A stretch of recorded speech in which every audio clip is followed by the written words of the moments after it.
ప్రపంచంలో తల్లిని మించిన వారు ఉండరు. దైవం తర్వాత మరో దైవం అంటే అది ఖచ్చితంగా కన్నతల్లే. ఇంకా చెప్పాలంటే దైవం కంటే ఎక్కువ. జన్మనివ్వడంతో ఆమె బాధ్యత పూర్తవదు. ఎన్నెన్నో త్యాగాలు చేసి పెంచి పెద్ద చేస్తుంది. అందుకే ఏమిచ్చినా తల్లి రుణం తీర్చుకోలేం అంటారు. అలాంటిది పరశురాముడు కన్నతల్లిని గొడ్డలితో అడ్డంగా నరికేశాడు. పరశురాముడికి మానవత్వం లేదా? కసాయివాడా?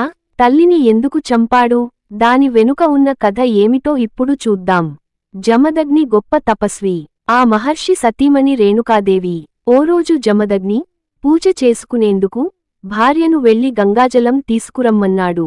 ఎంతమాత్రం ఆలస్యం చేయవద్దని, పూజకు సమయం మించిపోకుండా గంగాజలాన్ని త్వరగా తెమ్మని చెప్పాడు. రేణుకాదేవి భర్త చెప్పినట్లు నీళ్లు తెచ్చేందుకు గంగానదికి వెళ్ళింది. గంగమ్మకు నమస్కరించి కళ్ళు తెరిచేసరికి గంధర్వులు కనిపించారు. రేణుక ఆశ్చర్యానికి అంతులేదు. చిత్రరథుడనే గంధర్వుడు అప్సరసలతో కలిసి జలక్రీడలు ఆడుతున్నాడు. అలాంటి ఆనందకర దృశ్యాన్ని ఎన్నడూ చూడని రేణుక పరవశంగా చూసింది. కొద్దిసేపు అలా గంధర్వులను చూసిన రేణుక భర్త కోపావేశాలు గుర్తొచ్చి ఉలిక్కిపడి తాను తెచ్చిన పాత్రను గంగలో ముంచి ఉదకాన్ని తీసుకుంది. భయంతో గుండె కొట్టుకుంటూ ఉండగా వేగంగా ఆశ్రమం చేరింది.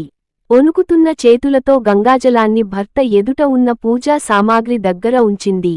జమదగ్ని దివ్యదృష్టితో చూడనే చూశాడు. భార్య ఆలస్యంగా రావడానికి కారణం తెలీగానే ఆగ్రహంతో దహించుకుపోయాడు. ఆవేశంతో రగిలిపోతూ, పరశురామా, ఈ చంచల మనస్కురాలిని ఒక్కవేటున నరికేయి అని ఆజ్ఞాపించాడు. పరశురాముడు మరొకర్ని, ఇంకొకర్ని అయితే అలాగే నరికేసేవాడు. కాని ఆమె స్వయంగా తల్లి కావడంతో ఆ పని చేయలేకపోయాడు. తండ్రి మాతా విన్నట్లు ఊరుకున్నాడు. కాని జమదగ్ని కోపం తగ్గలేదు. పరశురామా, చెప్తోంది నీకే. వెంటనే పరశువు, గొడ్డలి తీసుకో. మీ అమ్మని, సోదరుల్ని కూడా నరుకు. ఇది నా ఆజ్ఞ అన్నాడు. పరశురాముడికి తండ్రి తపశ్శక్తి తెలుసు కనుక ఇక లేచాడు. ఇక ఆలోచించకుండా కన్నతల్లిని, సోదరులని తన పరశువుతో నరికేశాడు. జమదగ్ని సంతోషానికి అవధుల్లేవు. కొడుకు తన ఆజ్ఞను శిరసావహించాడు. తల్లి అని కూడా చూడకుండా తాను చెప్పినట్లు చేశాడు. అందుకే, పరశురామా, నా మాట మన్నించినందుకు సంతోషం. ఏదైనా వరం కోరుకో అన్నాడు. పరశురాముడు సందేహించకుండా, నాన్నా, దయచేసి అమ్మని, సోదరులని మళ్లీ బతికించు. అంతకంటే ఇంకేం అక్కర్లేదు అన్నాడు. జమదగ్ని కోపగించుకోలేదు. తథాస్తు అన్నాడు. పరశురాముని తల్లి రేణుకాదేవి, సోదరులు పునర్జీవితులయ్యారు. అయినా పరశురామునికి సంతోషం కలగలేదు. దుఃఖంతో రగిలిపోయాడు. ఒక స్త్రీని, అందునా కన్నతల్లిని చంపిన తనకు పుట్టగతులు ఉండవనుకున్నాడు. ఆ పాపాన్ని ప్రక్షాళన చేసుకోడానికి అన్నీ వదిలేసి సర్వసంగపరిత్యాగిలా కొండల్లోకి వెళ్లి ఘోర తపస్సు చేశాడు. చాలాకాలం తర్వాత 1000 చేతులున్న కార్తవీర్యార్జునుడు జమదగ్ని హోమధేనువును తీసుకెళ్లిపోయాడు.